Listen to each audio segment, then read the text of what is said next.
Welcome to the Deep Dive. We take a whole bunch of source material and, well, we dive deep to pull out the key stuff for you fast. Mm.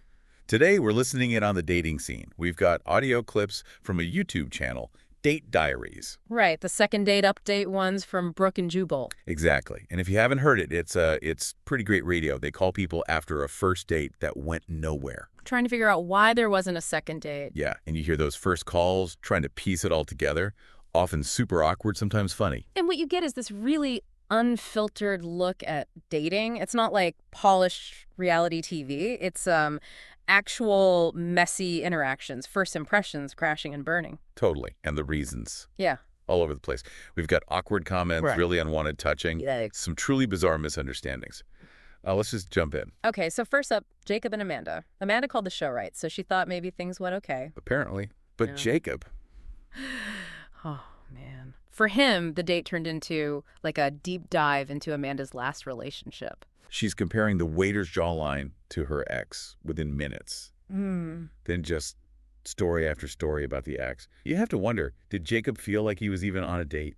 Yeah, or just like free therapy. It really shows that common dating problem, doesn't it? The baggage thing. Right. Like, okay, sharing a bit can build connection, sure, but just dumping all your ex stuff on date one, it kind of screams, I'm not available. Makes the other person feel like they're, what, competing with the ghost? Exactly. But wait, it got weirder, didn't it? Oh, yeah. So Jacob goes home thinking she's not into him, and he looks up the ex on Facebook Okay, a little weird maybe. and then sends the ex a friend request. Whoa, okay, that's something. Crossing a line maybe. You think? Yeah. And Amanda's reaction on the call was more about who was in the ex's profile pic than the fact Jacob was even looking. Mm-hmm. Tells you a bit about her focus, maybe. Definitely revealing.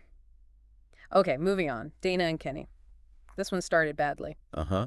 An aggressive, unwanted kiss basically right when they met. Big red flag. Huge. But she went to dinner anyway. Gave him the benefit of the doubt, I guess. But then at dinner, Kenny flips off a baby at the next table. He, what?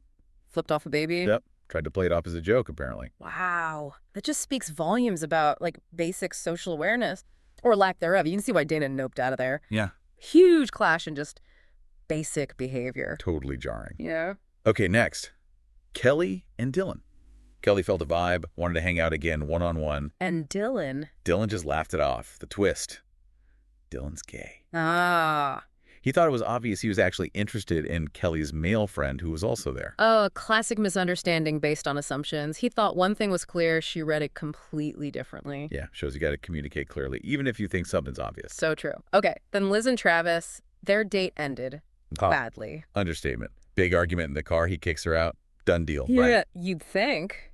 But on the second date update, things get intense and kind of weirdly sexual. Right. It shows that weird mix of like conflict and maybe some leftover attraction. Even after that disaster date, Travis was still trying, very unconventionally, let's say, to reconnect on air. Super unconventional. Mm. Pushing boundaries for sure. Mm-hmm. Shows how messy things can get. Definitely. But the last one, Britney and Noah.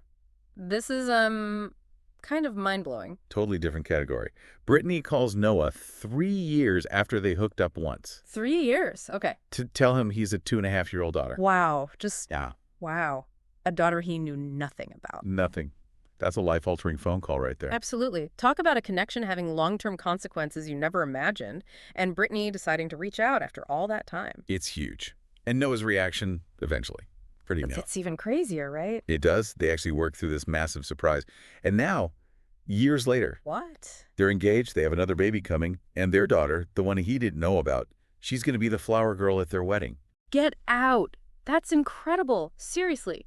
From that starting point. Seriously. It just goes to show sometimes the most unexpected, challenging situations can somehow lead to something amazing. It really does. So these clips, they all show something different, don't they?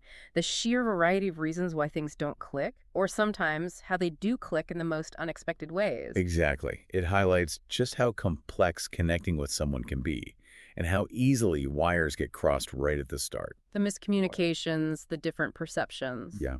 So maybe something to think about next time you're navigating those early interactions. Remember how different things can look from the other side. And, you know, sometimes life just throws these massive curveballs, like with Noah and Brittany. Right. leading to outcomes you absolutely could not predict. Some awkward, some funny, and yeah, sometimes completely life-changing.